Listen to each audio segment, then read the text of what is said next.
Hi everyone, this is our channel, Meet the Real Story. Please like, share and subscribe. Have you ever dreamed of having some shocking surprise completely change your life? Whether the surprise is good or bad, your life will never be the same again. I have a story to tell you about this very thing. My name is Tiffany, and I'm 21 years old. I live with my parents and an occasional mystery guest, whose role in our lives I have yet to ascertain. I would see him from time to time. I assumed that he was some down on his luck guy whom Dad helped once. Dad was wealthy and often donated money to help the poor. This mystery man would try to talk to me whenever he would spend a few days with us. I didn't understand why Dad allowed him to stay at our home sometimes. It was bizarre, and it did creep me out a little. There was one time when he opened the door to my room while I was sleeping. He sat on the bed next to me for a while and then left. I was half awake at the time, but I didn't move. When I told my parents about this, they said they would speak with him, but I'm not sure they ever did. I felt uneasy about the situation, so I decided to investigate this matter myself. I had to figure out who this mystery man was and why he stayed with us periodically. One day, Mom wasn't feeling well, and Dad drove her to the doctor's office to be checked out, leaving me home alone. I sneaked into the office to have a look around, see if I could find something about this strange man. While I was searching, I heard a voice behind me. I thought it was my parents, but it was the mystery man. He was smiling at me. It made me feel awkward. He said hi. I stepped back and said, "If you take one step closer, I'll scream." He said, "Calm down. You're suffering from an illness, and I need you to fight it for me and for your parents." "What are you talking about? I feel fine," I said. He said, "You don't recognize me. I'm your husband." Shocked, I grabbed the phone to call the police, but he stopped me. "Don't do that. I won't hurt you. But I won't leave either." I started screaming loudly. Just at that time, my parents returned and entered the study. I shouted for them to help me. Dad came over and hugged me. Then I felt a needle prick the back of my neck, and I lost consciousness. I woke up in a hospital bed, with my parents and my so-called husband beside me. I asked them what was going on. They told me that I must have been dreaming, that I had just woken up from a week-long coma, induced by a rare type of brain disease that damaged my long-term memory. My husband hugged me and told me that he loved me. If only I knew who he was. Hello, my name is Andrew and I'm 17 years old. Playing tennis has been my great passion since I was a kid. Focus, stamina, and fast reaction times are key requirements of this game. I began playing tennis in primary school, and on my way to the top, I have faced some strong players, some of whom were older than me, but I beat them nevertheless. As I grew up and became more proficient, my ambition grew stronger too. My desired dream was to win the Grand Slam Championship and revel in the applause and cheering. I entered the national championship and reached the final match, which was to be played against a strong player. If he were to win the match, his next step would be the Olympics, so I intended to beat him at any cost. The problem was that he was more skilled than me. Fortunately, I believe that the end justifies the means, so I made a deal with one of his training crew members to put an anesthetic in his water bottle. As they say, money talks and makes all things possible. I'm not evil, I'm just pursuing my dreams by the most direct route possible. In the first half of the match, his powerful smashes allowed him to dominate the game. It was a pretty one-sided match. During the break, however, he drank some of the drugged water and suddenly felt very fatigued. The referee noticed his fatigue and asked him if he wanted to forfeit the game, but he refused. Needless to say, I dominated the second half of the match and won rather easily, to everyone's amazement. I was later nominated for the world title. I won many easy matches in the beginning, but in the semifinals, I was matched with a player who was even stronger than the one I had beaten in the national championship. Once again, I put my devious scheme in motion and bribed one of his crew members with a hefty sum of money. Once again, I was the disadvantaged player in the first half of the match. Then during the break, my opponent drank the drugged water from his bottle. As expected, I dominated the second half of the match. Just as I had taken the lead in the match, the referee stopped the game and directed 2 security guards to arrest me. Some security cameras had recorded the bribed individual drugging my rival's water bottle. The authorities had confronted my partner in crime, and he had confessed and turned me in. Consequently, I was disqualified from the match. As they say in sports, you win some, you lose some. I am Matthew, 21 years old, and I must tell you something. I am a madman. I need treatment. But what kind of treatment is there for my kind of madness? You see before you a man with torn clothes who speaks to himself all the time. I used to be a doctor, but I left medicine to pursue aromatology. In case you were wondering, aromatology is the study of fragrances, such as scents of flowers and how they affect people. Let me tell you my story. My parents were very proud of me because I was intelligent, well-known, and well-respected at my university. I earned high marks in all my courses. Dad wanted me to join the College of Medicine because he had always dreamed of my becoming a doctor, and I felt that I couldn't deny him that. My parents did their best to make me happy and to help me achieve Dad's dream. But to be honest with you, medicine, engineering, the arts, none of these interested me at all. They weren't my dream. I loved flowers and their fragrances, like rose and honeysuckle. I would extract fragrances from them and give them as gifts to my friends and family. They all really enjoyed these aromatic gifts. My dilemma was that I had to find a way to tell Dad that I would rather study botany, plants, and aromatology, fragrances, over medicine any day. I knew he would think that I was crazy to give up the lofty study of medicine to work with flowers, but what can I say? I have loved flowers and fragrances ever since I was a youngster. I have always been fascinated by exotic flowers and scents. Learning how to make fragrances from flowers required me to meet with a lot of people who worked in this field. One day, I had to face the moment I had been dreading because my parents had arranged a large social gathering to celebrate my success at the university and my joining the College of Medicine. Dad asked me to tell everyone about my ambitions as a doctor. I suddenly knew that the moment had come when I needed to make my startling announcement to my parents. I told the audience I had decided that being a doctor was not for me and that I was going to change my field of study. Dad looked at me with an astonished look on his face, and then he began laughing. He thought I was joking. Then I turned to him and said, "Dad, I'm not joking. I'm serious. I want to study flowers and fragrances, similar to the types of gifts I've given you before." The audience suddenly got very quiet. They could sense that this was an epiphany for my parents. The embarrassment and shock in the air was palpable. Dad looked at me and said with an affected smile, "Matthew, you were born to be a doctor.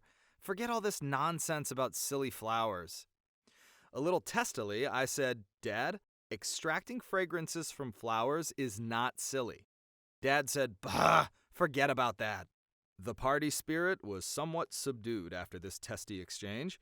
Regardless, in deference to Dad, I began studying medicine, but most of my energy and attention was directed towards flowers and their fragrances. Sometimes I would spend time with my medical friends, and sometimes with my aromatology friends that I had met earlier.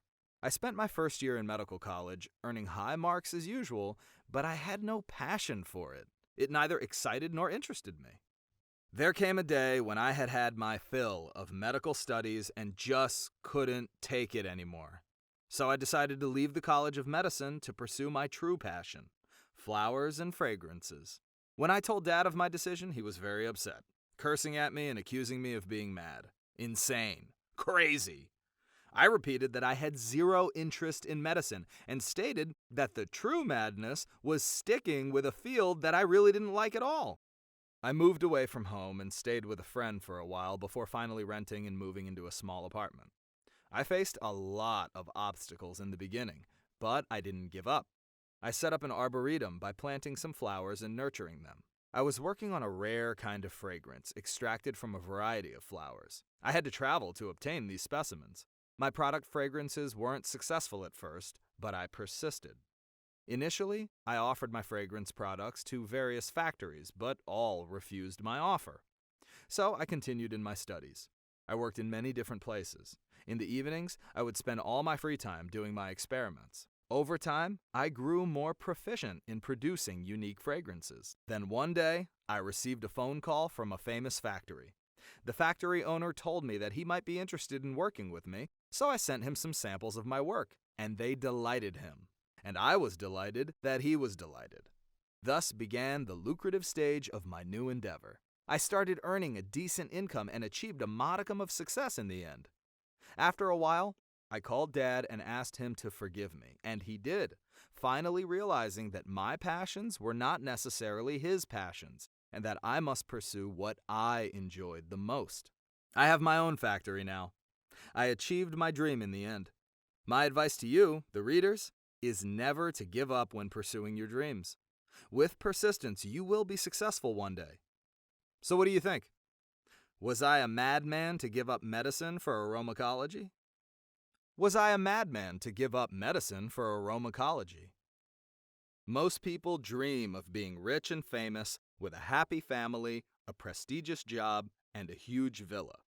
Achieving these dreams needs patience and hard work. I'm not interested in the meaning or value of a job itself. The only thing I care about is the salary it pays. I want my dream job to pay a high salary. That's all I ask. My name is Raji, and I am 21 years old. I have had only one dream my whole life: to be rich and to have a prestigious, high-paying job. It has been my dream since I was a boy because I don't want to waste my time in a low-paying job. I searched the newspaper for jobs with a good salary, any kind of job. One day, I found a catchy advertisement: elderly companion needed. The caregiver salary was quite good, and it seemed like an easy job, so I went to the interview. The interview session made me feel a little uneasy. I tried to remain calm by focusing on that nice salary the job paid. The interviewer was an old man, who even introduced me to his sons. He said that I have to take care of their invalid father, feeding him, changing his bed sheets, and giving him his medications. They were about to show me a list of the job duties, but I interrupted them before they could finish their sales spiel. "I'll take it," I stated simply and directly. They stood there with their mouths opened and then shrugged their shoulders. Okay, I got the job. So I lived there with their father, I'll call him the old man, in his villa. I sometimes felt that there was someone else there with us, but maybe I was just seeing shadows. The man himself was somewhat queer. I would sometimes wake up to find him looking at me intently and smiling strangely. One early morning at like 3 a.m., I heard a noise and went to his room, only to find his bed empty. Strange. Then suddenly, I sensed someone behind me, and I turned around quickly to see him holding a knife. He tried to attack me, but I managed to fend him off and pushed him away. Then I dashed out of the villa. I never came back. I told myself I didn't want to die on my dream job. Failing at my first attempt to find my dream job didn't stop me from trying again. I soon found a new one, which was an assistant clothes designer. The salary was even better than the last job. I went to the interview, and the interviewer, the clothes designer himself, seemed a little odd. I couldn't discern his, her, its gender because it had long hair and a soft voice, but on balance, I decided to call it a man. I told myself that I shouldn't judge people from their appearance, so I started my new job as his assistant. I told him that I was enthusiastic about the job, but I got the heebie-jeebies when he suddenly took my hand in his and just held it while looking at me. Was this guy homosexual? I wondered. I decided to ignore his odd behavior. It's all about the salary, you know. I have to say that he was very good at his work, and I met a lot of celebrities while working in his workshop. One day, our workload was particularly heavy due to an international festival in town. I was tidying up a new dress when he suddenly put his hand on the small of my back and asked me if I want to lie down with him. That heebie-jeebies feeling suddenly returned, and I pushed him away and dashed out the door while shouting back, "I suspected you might try that from the beginning, but I ignored my premonitions. Bye!" He called after me and said that I didn't know what I was missing, but I shouted back that I would live without it. Back to the want ads to look for another dream job. I searched for a few months before coming upon another job as a coffee bean collector. The salary was even better than the last job, so I was perfectly happy with that. I went to the interview. This time, the interviewer seemed to be a normal, welcoming kind of guy. "I hope you are ready to take this job," he said. "I surely am. I'm enthusiastic about it," I said. He explained the job duties. I had to collect coffee beans, wash and clean them, and put them in sacks for transporting. He said that I had to sign a legal contract that I couldn't break or get out of before its end date. "I am totally ready," I said. "Where do I sign?" He smiled kindly and escorted me to his office. I signed the contract without even reading it. It's all about the salary, you know. I couldn't wait to start putting away that high salary so I could start getting rich. He led me to the work area. While walking, I was imagining gently picking those fragrant coffee beans in those sunny, wide open fields. Boy, was I surprised when we stopped where a small herd of elephants were standing idly, swinging their tails and trunks back and forth. Some laborers were standing beside them, knee-deep in elephant poop and hand-picking coffee beans out of it, and putting the beans into sacks. I turned back to look at the hiring interviewer. He was guffawing and said, "Sorry, pal, you signed the contract. Too late to back out now." Then he walked away, still laughing. Please, God, don't let this be my dream job. I adore my family. I adore our get-togethers, our joking around, our meals, everything. I can't imagine my life without them. But one day, I almost killed them all. No, I'm not insane, I assure you, so don't worry. I'll tell you what happened. My name is Ginger. I'm 18 years old. As you can see, I'm wearing an apron. This is because I love to cook. I like all things kitchen-related. My happiest moments are when I see my family eating a meal together. I always cook for them. They enjoy it too, and they support me. They let me try different dishes from different countries.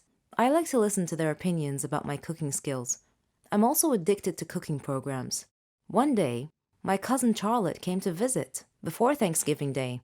She likes to dress all in black, and today was no exception. For some reason, she had called me earlier and asked me if I had ever heard of Thanksgiving's Day curse. I said no, of course. So she told me that the curse applied to large families who ate a big meal together on Thanksgiving. The curse was the result of an evil spirit named Vicky, who had possessed the cook's body in some family's household and poisoned the whole family. She said that Vicky used to be a housewife who was a great cook and who loved her family, and yet she poisoned them all during Thanksgiving meal. She watched them die one by one, and then she killed herself as the grand finale. At first, I thought Charlotte was joking and trying to scare me, and I told her that it was nonsense, just an old wives' tale. But she said that every legend was usually based on facts. I paused for a second. That was partly true. I went to my room and searched the internet and found the same information about the curse that she had relayed to me, which frightened me even more. Vicky was just like me, or was it the opposite? I stopped myself from getting deeper into this. I needed to focus on preparing the meal. On Thanksgiving's Day, my father bought some groceries, which included a white bottle of liquid. I presumed it to be milk, though it smelled a little weird. But I thought it was my imagination. My aunt called and said she would be arriving a few minutes later, so I had to hurry and finish the meal quickly. My finishing touch was dessert. It was going to be pumpkin candy. I prepared it using the milk that Dad bought. After everyone had arrived, I served dinner. We all sat down and prayed before the meal. Then, everyone started eating. Things were going well. Everyone was chatting merrily and complimenting me on the food. I was overjoyed, but somehow I couldn't shake this feeling that something was wrong. I looked at Charlotte, but she smiled supportively. Suddenly, one by one, the people around the table started clutching their stomachs and groaning in pain. The last thing I remember before I lost consciousness was my brother calling the ambulance. When I woke up later, I was lying in a hospital bed alongside all my family members, who were also lying in the hospital bed. The doctor came in and reported happily that we would all be fine. Then he looked at me and winked. He also said, "Next time, young lady, I suggest not using white paint in your cooking." And that was how I almost killed my loving family. Hi, my name is Sandra, and I'm 17 years old. People used to call me Evil Eyes, not because I had a strange face, but because of my eyes. I had a genetic mutation, so my eyes were different colors. One was light gray and the other was dark brown. This effect made me look like an evil witch, a point of morbid curiosity. Whenever I would enter a public area, people would follow me with their eyes. Whenever children would see me, they would begin crying in fear. I had very few friends because people mocked whoever hung around with a freak like me. Society's negative reaction to my condition forced me to wear a light gray colored contact lens over my dark brown eyes so that both eyes appeared light gray in color. One day, a poetry reading contest was held in my area. I should have considered this to be an excellent opportunity for me because I used to be a very good poetry reader. But I stopped due to the people making fun of my eyes. So when I learned about the contest, I wasn't as excited as I normally would have been. Nevertheless, my mom encouraged me to take part in the contest. As I considered my mom to be my best friend, I took her advice. The day of the contest arrived. It was being held in the National City Theater with a panel of judges. They were some of the highly regarded poets in the country. A huge audience had bought tickets to attend the event. The competition was fierce because there were many skilled poets in there, and they were very confident. As for myself, I was worried and nervous. I wore sunglasses to hide my mismatched eyes. This was part of my presentation, but no one knew that. I could hear some people whispering behind my back, wondering why the stupid girl was wearing sunglasses inside a building. I heard a good number of silly, stupid, hurtful whispered comments. In due course, my turn came, and I went up on stage and began my reading. The audience mumbled to each other as I read. The judges seemed to be pleased. The poem I was reading was about my genetic peculiarity. At a suitable point, I removed my sunglasses to reveal what my poem was about. My mismatched eye colors. I expected gasps of shock or laughter from the audience, but nothing happened. The audience continued listening quietly and respectfully. After I finished my reading, the audience applauded warmly. Mom was crying tears of joy and pride. I was pleasantly surprised by the audience response. I honestly had expected much worse. Well, I didn't win the contest. I wasn't the best poet by a long shot. But what I gained was much more. Pride and confidence in knowing that I had faced my fear and gained acceptance from everyone there. Now I have a new nickname, Wonder Eyes.